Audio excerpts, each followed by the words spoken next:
우리가 함께 봉독한 말씀 사무엘상 27장 1절과 7절을 가지고 어떤 판단을 내리십니까? 이런 제목으로 함께 은혜를 나누기 원합니다.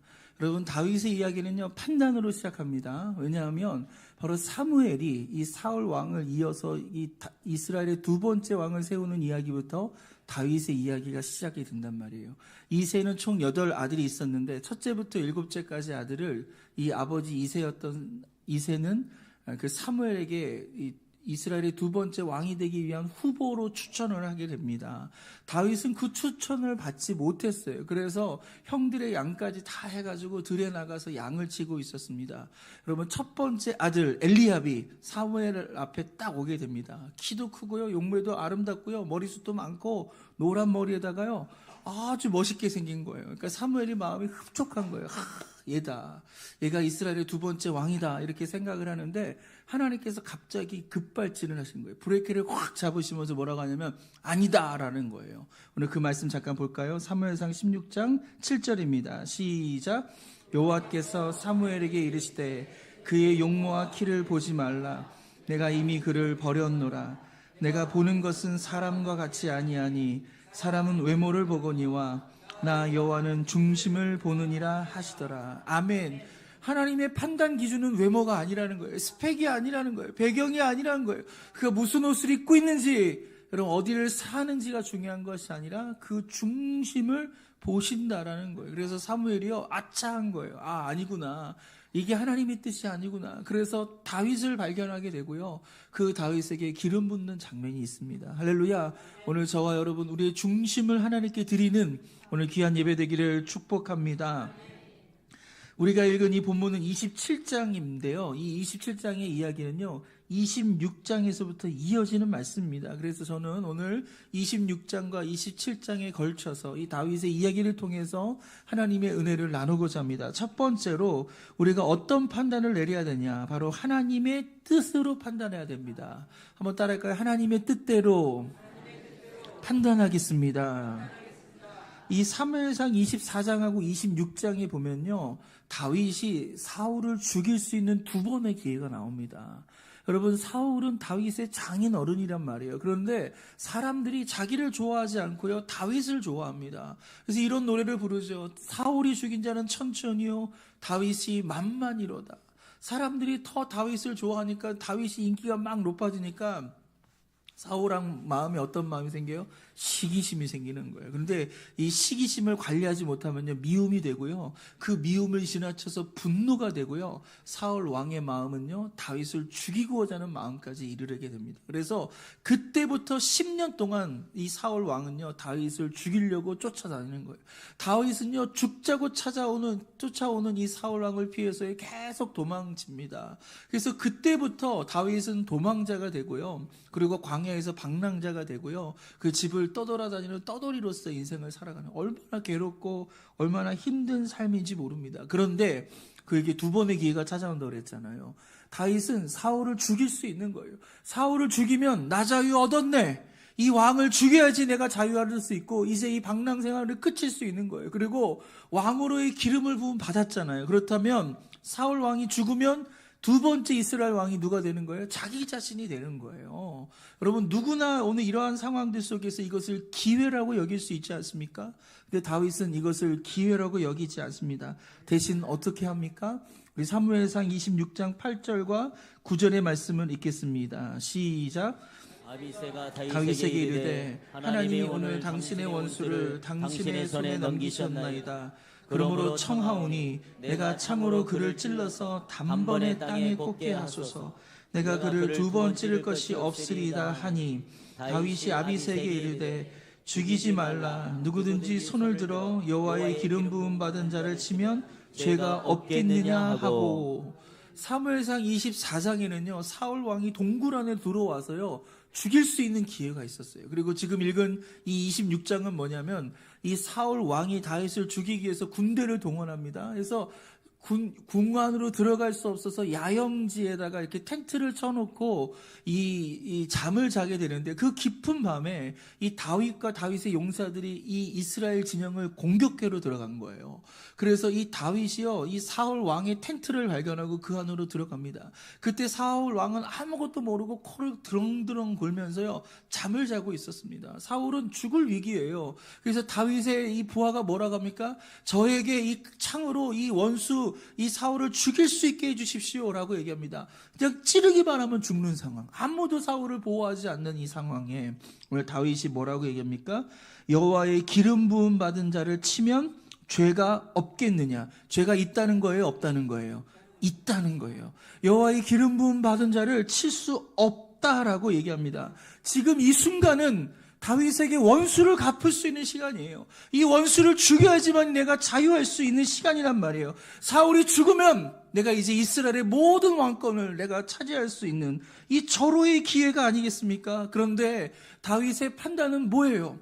내가 이렇게 죽이면 이것은 죄가 된다라고 말하는 것입니다. 이것이 죄인가 아닌가의 판단이 다윗에게 있었다는 겁니다. 이때의 사건을 다윗이 시로 또 승화한 게 있습니다. 그게 시편 105편입니다. 시편 105편은 다윗의 시인데요. 그 15절 말씀을 같이 읽겠습니다. 시작.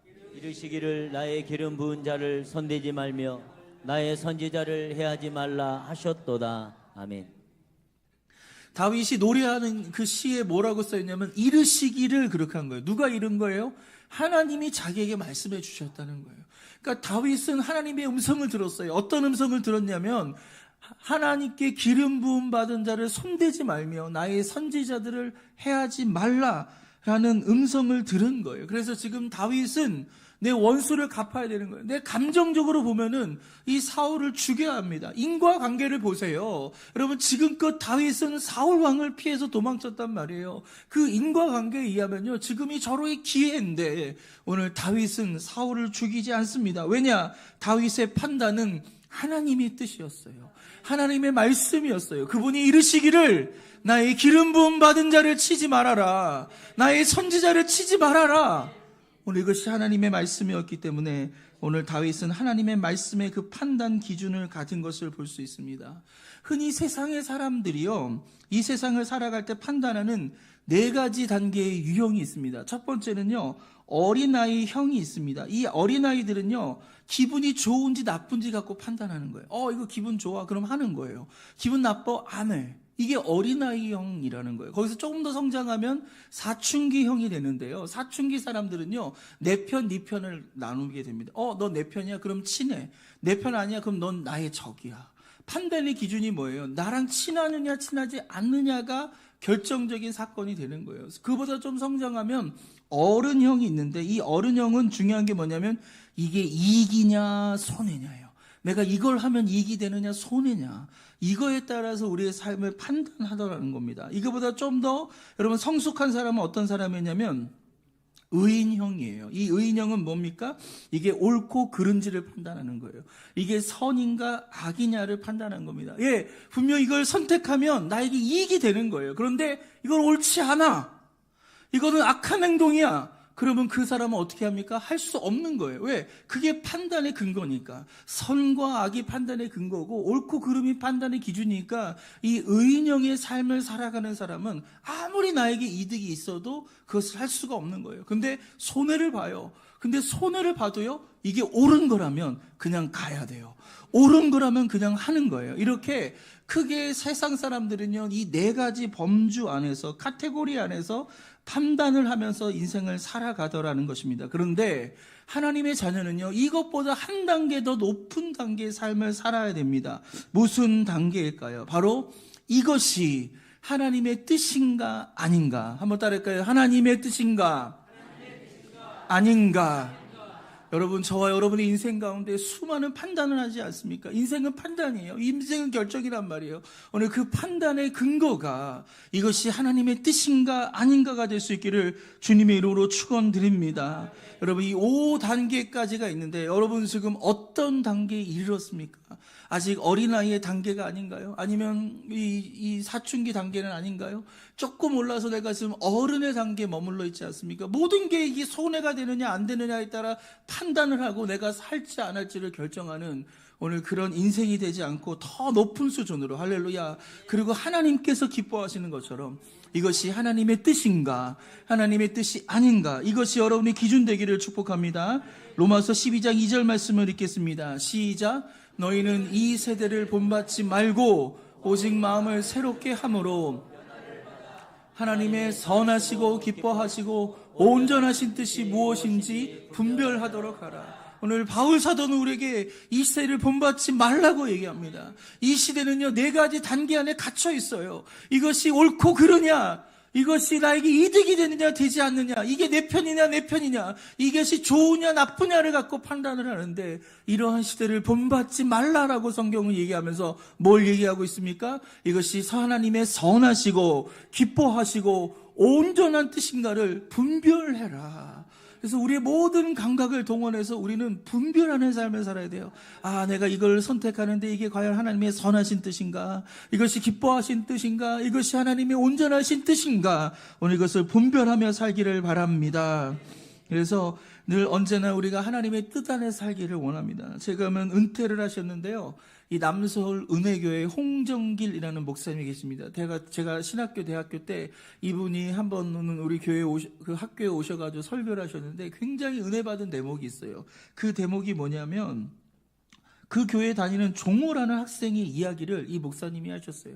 자기 교회에 종호라는 학생이 있답니다. 고등학교 2학년 때 수련회를 갔는데요, 은혜를 굉장히 많이 받은 거예요. 성령을 체험한 거예요. 그래서 이전에 지금 내가 무엇을 위해 살아가는지를 모르겠는 거예요. 그래서 성령을 받고 나니까 하나의 결심이 생기더라는 거예요. 그 결심이 뭐냐니까 주일날을 하나님께 온전히 드리겠는 결심을 내는 거예요. 그래서 새벽같이 와서 예배를 드리기 시작하고, 예배를 3번 드리고, 그리고 봉사를 하고, 또 저녁에는요 컵라면 끓여 먹으면서 이 친구가 이 밤 12시까지 교회에 있으면서 성경 읽고 찬양하고 기도하고, 성경 읽고 찬양하고 기도하면서 12시까지 이렇게 교회에 있다가 집에 가는 거예요. 그런데 이렇게 하루 종일 교회에 나가 있는 것을요, 어느 부모가 좋아하겠어요? 그렇죠? 어느 부모도 원하지 않는 삶이라는 거예요. 그래서 이 아버님이 계시는데요, 술을 이빠이 먹고요, 새벽 2시가 돼서 교회에 전화한 거예요. 담임 목사 바꿔! 담임 목사 바꿔! 그래서 하도 막 호통을 치고 막 소리를 지르니까 이 안내하는 집사님이 담임 목사님까지 이분을 연결시켜 드렸어요. 그래서 이분 담임 목사님이 잠을 자다가 이 아버님과 대화를 하는데, 아니 당신이 무슨 세뇌를 했길래 내 아들이 주일날 아침부터 나가가지고 이 밤 12시까지 있냐, 이렇게 얘기하는 거예요. 막 호통을 치는데 이 목사님이요 어떻게 답을 할 게 없는 거예요. 그래서 죄송합니다, 미안합니다 이렇게 하는데, 그 이야기를 이 종호라는 학생이 들은 거예요, 옆에서. 그랬더니 이 종호가 어떻게 하냐면 아버지 앞에 무릎을 탁 꿇더니, 아버지 저한테 시간을 주세요. 지금부터 한 달 동안 제가 열심히 할 테니까, 제가 열심히 공부할 테니까 성적을 가지고 판단을 해달라는 거예요. 그러니까 아버지도 무릎 꿇고 아들이 이렇게 얘기하니까, 좋아, 그러면 이번 중간고사 때 네 성적을 한번 보겠다고 합니다. 평상시 이 종호라는 학생은요 한 반에서 한 15등 정도 하는데요, 그때부터 진짜 불을 켜고 공부하는데요, 그 중간고사 때 1등을 한 거예요. 할렐루야. 그러니까 아버지가 더 이상 할 말이 없는 거예요. 그래서 이 종호라는 학생이 매일 주일 새벽같이 나와서 밤 늦게까지 교회에서 봉사하고 예배드리고 성경 읽고 기도하고 그렇게 가는데, 그가 졸업할 때는요 전교 1등을 하고요, 우리나라 최고의 대학에 들어가가지고 그 교회에 굉장한 영광이 되었습니다. 그래서 이 목사님 너무 기쁘잖아요. 저도 그런 학생이 있었으면 좋겠어요. 이 홍정길 목사님 너무 기뻐서 이 종호를 불러서 얘기합니다. 야, 너 어떻게 공부를 그렇게 잘하고 주일을 그렇게 아름답게 보낼 수 있냐라고 물어봅니다. 이 종호라는 학생이 이렇게 대답을 하라는 거예요. 목사님, 주일 하루를 주님과 보내기 위해서 제가 6일 동안 얼마나 집중하는지 모르십니까? 그러는 거예요. 그러니까 주일 하루 하나님께 드리기 위해서 6일 동안 정말 집중하면서 공부하고 최선을 다해서 살아가더라. 할렐루야. 우리 교회 이야기가 되길 바랍니다. 제가 어디 교회 가서 이런 것 좀 간증했으면 좋겠어요. 할렐루야. 그래서 우리가 정말 주일을 정말 주님의 날이잖아요. 정말 이 주일을 아름답게 드릴 수 있는 저와 여러분 될 때 하나님께서 하늘의 복을 우리에게 채워주시고 우리를 축복해 주신 것을 믿으시기를 바랍니다. 여러분 6일 동안 열심히 일하십시오. 그리고 주일은요 하나님께 드리세요. 그래서 예배 나오시고 봉사도 하시고 성경 공부도 하시고 여러분 기도도 하시고 여러분 이렇게 주님과 함께 할 때 하나님께서 하늘의 복을 내려주실 줄 믿으시기를 바랍니다. 두 번째로 이 다윗의 판단 기준은요 바로 사랑이라는 거예요. 여러분 사랑으로 판단하며 살기를 주님의 이름으로 축원드립니다. 다윗은 사울을 2번이나 죽일 기회가 있었어요. 그리고 이 사실을요 이 사울이 다 알고 있었어요. 2번이나 내가 죽을 위기라는 걸 알고 있었습니다. 지금 이 상황도 이 사무엘상 26장도요 이 다윗이 이 계곡 반대편에 와서 사울에게 막 소리를 지른 겁니다. 야, 네 소녀를 나에게 보내줘라. 그러면 내가 네 창 내가 갖고 왔는데 그 창을 너에게 다시 주겠다라고 합니다. 진짜 주변을 보니까 창이 없는 거예요. 창이 없어진 건 이유가 뭐예요? 여기 안에 들어왔다 나간 거예요. 분명 다윗이 나를 죽여야 되는데 이 다윗이 자기를 죽이지 않는 것을 사울이 깨닫게 된 거예요. 그러면서 이 사무엘상 26장 25절에 사울이 다윗에게 고마움을 이렇게 표현합니다. 같이 함께 읽겠습니다. 시작. 사울이 다윗에게 이르되 내 아들 다윗아 내게 복이 있을지로다. 내가 큰 일을 행하고 반드시 승리를 얻으리라 하니라. 다윗은 자기 일로 가고 사울은 자기 곳으로 돌아가니라. 아멘. 지금 사울이 어떤 일을 하고 있는 거예요? 다윗을 미워했단 말이에요. 다윗을 시기해가지고 다윗을 죽이려고 했던 사람인데 지금 오늘 본문을 보니까 뭐 얘기합니까? 사울 왕이 다윗을 축복해줘요. 너에게 복이 있을지어다. 여러분 이렇다면 다윗과 사울의 관계가 회복이 된 거 아닌가요? 용서가 된 거 아닌가요? 이렇게 변화돼야 되는 거 아닌가요? 여러분 이러면 둘이 잘 지내지고 이제 더 이상 나 너 쫓아다니지 않을게. 너 이제 이스라엘에서 잘 살아도 돼. 너 이상 더 죽이지 않을게. 이래야 되는 거 아니겠어요? 그런데 여러분 사람의 마음이요 아침 저녁으로 달라지는 거예요. 이 다윗이요 처음에 이런 마음을 가졌는데 그 마음을 유지하는데 오래 지나지 않았어요. 얼마 지나지 않아서 또 다윗은 여러분 사울 왕은요 다윗에 대한 그 시기심으로 불타서 저 다윗을 죽여야 돼. 그래서 모든 군대를 동원해서 다윗을 잡기 위해 혈안을 하게 됩니다. 여러분 이게 사람의 마음이 아닌가 생각합니다. 그래서 어떤 목사님이 이런 말을 합니다. 사람은 믿을 존재가 아니라 사랑해야 할 존재라는 거예요. 가만히 생각하면 생각할수록 맞는 말 같지 않습니까? 사람은 믿을 대상이 안 돼요. 사람은 의지할 대상이 안 돼요. 사람은 변화돼요. 내가 아무리 그에게 잘해준다 할지라도요 그는 오히려 나를 반대할 수 있고요 나를 욕할 수 있고요 내 등에 칼을 꽂을 수 있는 게 여러분 사람이 아닌가 그렇게 생각합니다. 오늘 그렇게 우리는 사람을 의지해서는 안 되고요 오직 하나님만 의지하는 저와 여러분 되기를 축복합니다. 하나님은 변하지 않으시는 분이세요. 우리를 향한 그 사랑이 어제나 오늘이나 영원토록 동일하신 그 사랑의 주님을 의지하며 나가기를 바랍니다. 그래서 우리는 사람을 대할 때 우리가 어떻게 판단을 해야 됩니까? 저 사람을 믿고 나가는 게 아니라 뭐 해야 돼요? 사랑하는 거예요. 사랑하며 나갈 수 있기를 주님의 이름으로 축원드립니다.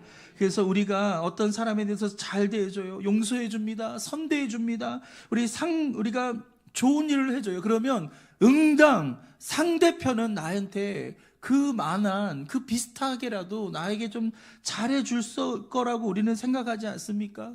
근데 그렇지 않다라는 거예요. 배신도 당하고 오히려 욕도 당하는 경우가 많다라는 것입니다. 그런 걸 보면요 우리가 하나님의 뜻대로 살아가는 것이 얼마나 어려운가 몰라요. 세상이 돌아가는 논리가 있어요. 세상이 돌아가는 원리가 있는데 그러한 세상 속에서 우리가 말씀대로 용서하고 말씀대로 사랑하고 말씀대로 주님의 뜻대로 살아간다는 건요 이건 보통 어려운 문제가 아닌 거예요. 그럼에도 불구하고 다윗은요 이 사울 왕을 용서하고 이 사울 왕을 사랑하고요 이것이 하나님이 기름 부음 받은 자이기 때문에 여러분 다윗은 사울을 향해 분노하지 않는 모습을 끝까지 가지고 가는 것을 볼 수 있습니다. 여러분 마더 테레사의 시로 알려져 있는 그럼에도 불구하고라는 시가 있습니다. 이 시의 대목마다 그래도라는 표현이 나와 있어요. 그래도. 여러분, 사람들은 이렇게 얘기합니다. 그래도 나는 이렇게 살 거라는 이런 시의 내용입니다. 우리 한번 읽어보겠습니다. 같이 읽습니다. 시작. 당신이 선한 일을 하면 이기적인 동기에서 하는 거라고 비난을 받을 것이다. 그래도 좋은 일을 하십시오. 당신이 선한 일을 하면 내일은 잊혀질 것입니다. 그래도 선을 행하십시오. 당신이 정직하고 솔직하면 상처를 받을 것이다. 그 다음에 뭐라고 나와 있냐면 그래도 정직하고 솔직하라는 거예요. 여러분, 우리가 선을 행합니다. 근데 사람들은 오히려 저 사람 이기적인 동기 때문에 그럴 거라고 오해하는 거예요. 그래도 우리는 어떻게 하라고요? 사람들이 오해를 하든 말든 우리는 선한 일을 하고요. 좋은 일을 하는 사람이 돼야 되는 거예요. 사람들에게 잊혀진다 할지라도, 아무도 알아주지 않는다 할지라도 나와 하나님과의 관계성에서 나는 하나님을 위해서 그래도 그 선한 일을 하고 착하게 살고 믿음 가운데 살고. 여러분, 우리가 정직하고 솔직하면 상처를 받아요. 그렇지 않나요? 우리가 세상에서 상처를 받아도 우리 어떻게 살아야 돼요? 그래도 어떻게 살아야 돼요? 어떻게 살아야 돼요? 정직하고 솔직하게 살아가야 돼요. 손해를 봐도 그래도 정직하고 솔직하게 살아가야 되는 것. 오늘 이것이 우리의 모습이 되어야 되는 거예요. 그러니까 세상 사람들의 판단에 따라서 우리가 우리의 삶을 결정하는 것이 아니라, 세상은 그렇게 늘 봐요. 세상은 그렇게 판단하더라도 나와 하나님과의 관계에서 우리는 어떻게 살아가야 됩니까? 사랑하며 살아가는 거예요. 상처를 받더라도 사랑하며 살아가는 거고요. 오해를 받더라도 우리는 사랑하며 살아가야 될 줄 믿습니다. 여러분, 사람들은 말해요. 막 뜨겁잖아요. 뜨겁게 얘기하면요, 좀 식혀서 얘기해, 이렇게 얘기합니다. 그런데 좀 식어서 얘기하면요, 왜 너는 이렇게 차가워? 이렇게 얘기합니다. 우리가 부드럽게 얘기하면요, 좀 더 넌 강해져야 돼 라고 얘기합니다. 근데 강하게 말하잖아요. 그럼 너 왜 부드러운 면모가 없는 거야? 라고 얘기를 합니다. 여러분, 조금이라도 부족하면 넌 왜 완벽하지 못한 거야? 라고 얘기하고요. 완벽하잖아요. 그러면 왜 너는 찔러도 피 한 방울 안 나는 그런 사람이 되냐라고 얘기해요. 사람들의 평가는요, 이렇게 계속 달라진다니까요. 왜 사람들의 판단에 맞춰서 내 행동을 결정하려고 하십니까? 사람들은 이렇게 얘기하고요, 이렇게 판단합니다. 그래도 할렐루야, 우리는 이렇게 살아가야 돼요. 말씀대로 살고요, 사랑하며 살고요, 믿음 가운데 살고요, 우리가 선을 행하고 착하고 정직하게 살아내는 저와 여러분 되기를 축복합니다. 그래서 우리는 어떤 사람이에요? 사랑하기 위해 태어난 사람. 사랑받기 위해도 태어났지만 사랑하기에 태어난 거예요. 그래서 사람을 판단할 때 저 사람이 나한테 잘해주는구나, 그럼 내가 잘해주고, 그것이 아니라 나는 하나님 안에서 이미 어떤 사람이에요? 나는 사랑하기 위해 태어난 사람이에요. 그래서 나에게 어떤 행동을 하든지 말든지 그래도 나는 저 사람을 사랑할 거야. 오늘 이런 판단의 기준이 있기를 주님의 이름으로 축원드립니다. 마지막 세 번째 우리의 판단 기준은요, 바로 살리는 사람이 되어야 된다. 할렐루야.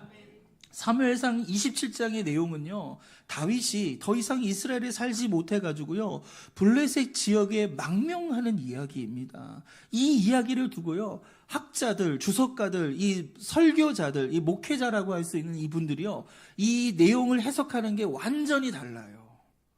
그래서 어떤 부류는요, 이 해석을 가지고 다윗이 지금 삶이 부정적으로 바뀌었다고 얘기합니다.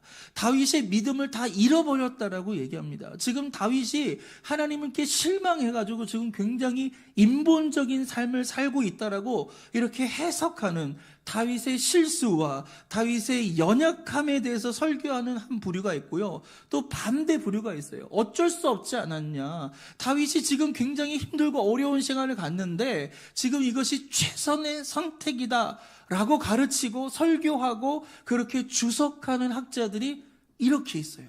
똑같은 사건인데, 그냥 똑같은 본문인데 이렇게 해석이 다르더라는 거예요. 할렐루야. 근데 저는요, 어느 쪽에 가깝냐면 이쪽에 가까워요. 지금 다윗의 인생은요, 가장 힘든 시간이에요. 그 인생의 가장 어려운 시간, 어쩌면 사망의 음침한 골짜기를 통과하는 그 시간이에요. 그래서 다윗은요, 가장 현실적인 판단을 지금 내리면서 가지 않았나 생각합니다. 오늘 그 이야기 사무엘상 27장 1절과 2절 말씀을 같이 읽겠습니다. 시작. 다윗이 그 마음에 생각하기를 내가 후일에는 사울의 손에 붙잡히리니 블레셋 사람들의 땅으로 피하여 들어가는 것이 좋으리로다. 사울이 이스라엘 온 영토 내에서 다시 나를 찾다가 담념하리니 내가 그의 손에서 벗어나리라 하고, 다윗이 일어나 함께 있는 사람 600명과 더불어 가드왕 마옥의 아들 아기스에게로 건너가니라.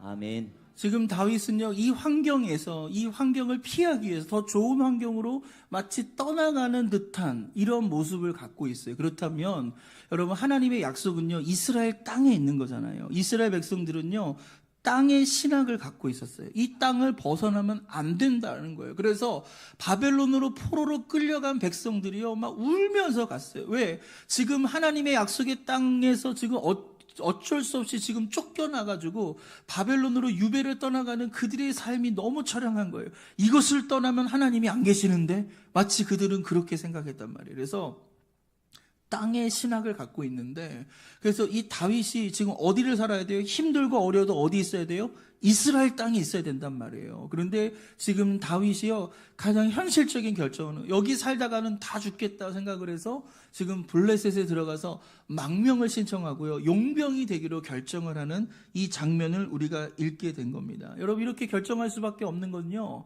다윗이 혼자가 아니란 말이에요. 혼자였으면 달랐을 거예요. 그런데 다윗은 그가 가족이 있습니다. 그리고 오늘 성경에 보니까 600명을 책임져요.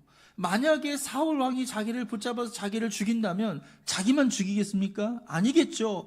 가족도 죽일 거고요, 600명도 죽이는 거예요. 그렇다면 자기의 목숨에 600명이 달려 있습니다. 그래서 다윗은 이들을 살려야 되고 이들을 보호할 책임이 다윗에게 있는 거예요. 그런 리더십을 갖고 이 이스라엘 땅에 더 이상 있으면 안 되겠다라고 판단을 하고, 가장 좋은 방법이 뭔가, 내가 블레셋 사람의 땅으로 피해서 들어가야 되겠다라고 하면서 이런 결정을 내렸다라는 것입니다. 그래서 이 블레셋의 마옥의 아들 아기스에게 망명을 합니다. 여러분, 이 사람은 바벨론 이 사무엘상 22장에 나온 사람이 아니에요. 사무엘상 22장에 나온 아기스는요, 지금 이 27장에 나온 아기스의 아버지예요. 그러니까 시간이 한참 지난 걸 얘기하고 있어요. 그래서 사람들이 이것을, 이 다윗에 대해서 좀 잊혀질 거라고 생각할 때쯤에 다윗이 다시 한번 망명을 하는데, 여러분, 그 땅은 어떤 땅이었죠? 지난주 우리 함께 공부했잖아요.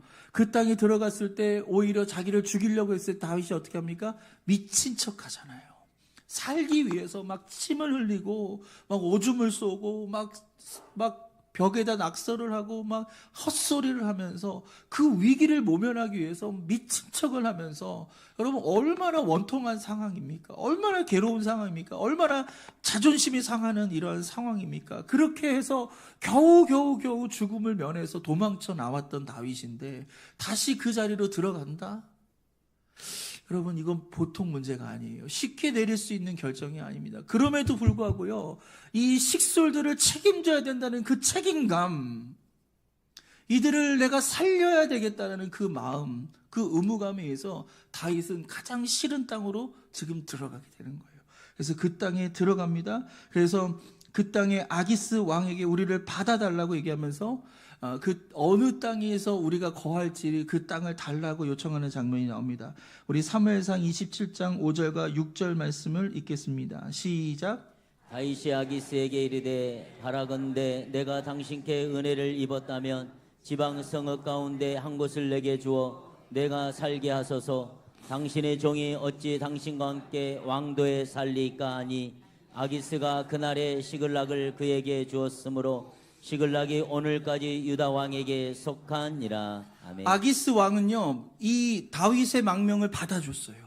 그리고 용병으로 받아줍니다. 그리고 다윗이 뭐라고 하냐면, 내가 어디에서 살아야 되겠습니까? 라고 했을 때 시글락이라는 장소를 마련해 줍니다. 그래서 그 성읍에서 다윗과 600명이 함께 살면서 처음에는 아기스 왕이 준 물품을 갖고 살았겠죠. 그런데 이 물품만을 의지하면서 살 수가 없잖아요. 그래서 다윗이 어떻게 하냐면 그 인방을 지나고 있는 이 사람들, 그술 사람과 기르스 사람과 아말렉 사람들을 공격합니다. 그래서 그들의 노획물, 그들의 포획물을 오히려 뺏어가지고 먹게 되고요. 이 600명의 식솔들과 함께 여러분 삶을 살아가고 또 그 중에 일부를요, 아기스 왕에게 조공으로 바치는 이야기가 그 다음에 나와 있습니다. 오늘 사무엘상 27장과 8절과 9절을 읽겠습니다. 시작. 다윗과 그의 사람들이 올라가서 그술 사람과 기르스 사람과 아말렉 사람을 침노하였으니 그들은 옛적부터 술과 애굽 땅으로 지나가는 지방의 주민이라. 그들이 그 땅을 쳐서 다윗을 살려두지 아니하고 양과 소와 나귀와 낙타와 의복을 빼앗아 돌아와 아기스에게 이름해. 여러분 여기 언급한 이 그술 사람과 기르스 사람과 아말렉 사람은요, 도적대예요.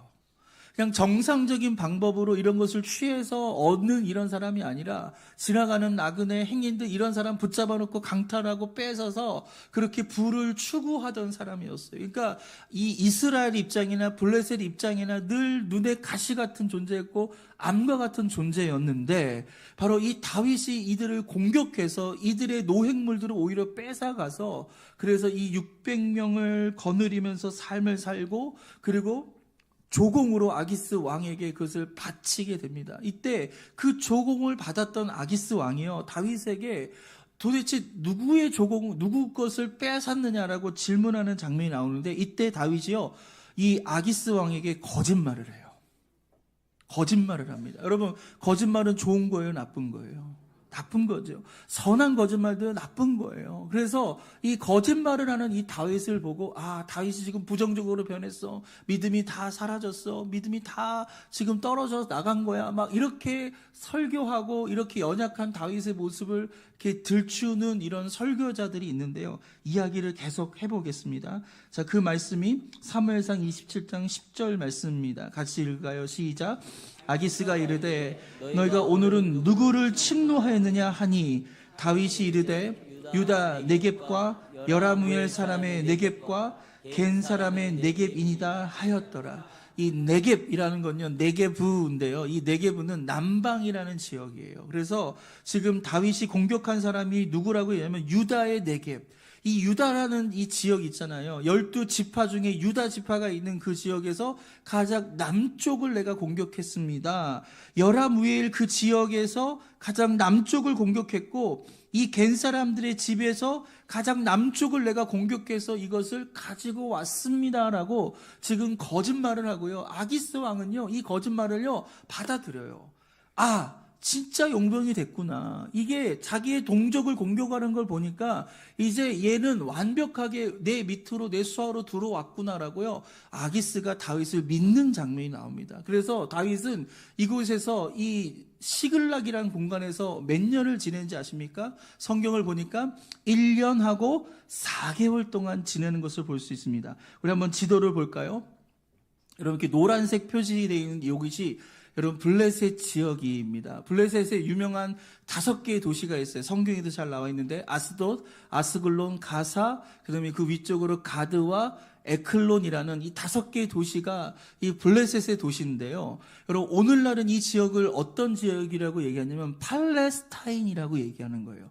팔레스타인의 어원이 블레셋에서 나온 거예요. 그래서 블레셋의 히브리 발음이 플레셋이라는 이런 발음을 쓰고 있거든요. 그래서 이 블레셋에서 팔레스타인이 나왔고, 오늘날 이 팔레스타인과 이스라엘의 갈등은요, 이 3000년 전부터 계속 이 치고받고 하는 이 갈등들이 이 지역에 있는 거예요. 그래서 계속 전쟁이 일어날 수밖에 없고, 이들은 원수지간으로 지나게 되는데, 그럼 다윗이 지금 어느 위치에 있었다고요? 저 시글락이라는 곳에 위치한 거예요. 블레셋의 가장 남방, 이 네게부 지방에 지금 이 시글락이 위치하면서 1년 4개월 동안 살게 되는 것입니다. 이렇게 다윗은요, 600명의 식소를 살려내게 됩니다. 다윗은 이렇게 생존을 이어가는 거예요.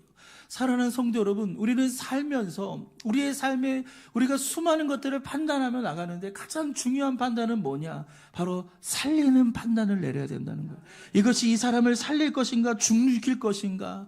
여러분, 죽이는 거는 너무 쉬워요. 말 한마디로요, 그 사람 죽일 수 있습니다. 그렇지 않나요? 여러분, 오늘도 설교 예배 끝나고 나서 제가 밖에 나가서 여러분과 악수하면서 인사하는데 저를 이렇게 노려보고 오늘 설교 그게 뭐예요? 라고 하시면 저는 일주일 동안 죽는 거예요. 너무 괴로워하는 거예요. 내가 도대체 설교를 어떻게 했지? 막 하면 너무 괴로워요.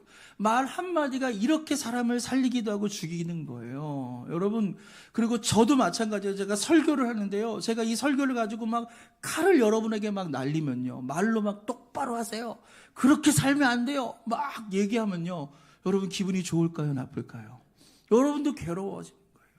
여러분 말은 그래서 어떻게 되느냐? 살리는 말을 해야 된다. 여러분 누군가를 살리는 사람이 되기를 주님의 이름으로 축원합니다. 여러분의 인생 전체의 판단을 하실 때 나는 어떤 사람이냐? 나는 살리는 사람이 되어야 된다. 나는 누군가를 죽이는 사람이 아니라 누구를 짓밟는 사람이 아니라 누구를 무시하는 사람이 아니라 어떤 사람이에요? 그 사람을 세워주고 살려주고 축복해주고 격려해주는 사람이에요. 여러분 죽어가는 사람, 낙심한 사람 일으키려면 얼마나 어려운지 몰라요. 가서 막 칭찬하고 어르고 달래도요 그 마음이 안 열려요. 밥 사주고 선물해줘도 안 열려요. 얼마나 많이 노력을 해야 되는지 모릅니다. 그런데 그걸 누가 해야 돼요? 우리가 해야 되는 거예요. 어렵지만 그 일을 해야 돼요. 어렵지만 전도해야 돼요. 죽어가는 영혼들 그냥 내버려 두시겠습니까? 천국 여러분 혼자 가시겠습니까? 지금 가족들은 지옥에 가는데 그 사람들을 살려내야 되잖아요. 우리는 살리는 사람이 돼야 됩니다. 그래서 우리의 삶의 가장 중요한 판단은 내가 살리는 사람이 돼야 된다. 오늘 성찬의 시간입니다. 오늘 예수님께서 성찬의 시간을 우리 가운데 주신 이유가 뭐예요? 2000년 전에 예수님께서 하나님이셨지만 인간의 몸을 입고 이 땅에 오셔서 우리의 죄를 용서해 주시고 우리의 죄의 문제를 해결해 주시기 위해서 인간이 느낄 수 있는 가장 극심한 고통인 이 형벌인 십자가를 지시고 여러분 몸 찢기시고 피 흘리셔서 우리를 용서해 주신 사건 아니겠어요? 우리를 살리신 사건이 십자가예요. 그 십자가에서 찢기신 몸과 그 흘리신 피를 우리가 먹고 마시는 시간이 바로 성찬인데 오늘 저와 여러분이 그 성찬을 통해 주님의 찢기신 몸을 먹고 흘리신 피를 우리가 마시면 주님이 우리 안에 들어오는 거예요. 그리고 우리가 주님 안에 거하는 삶을 살아가는 거예요. 우리가 주님을 먹었어요. 그럼 우리는 어떤 삶을 살아야 될까요? 주님과 같은 삶을 살아야 되는 거 아니겠어요?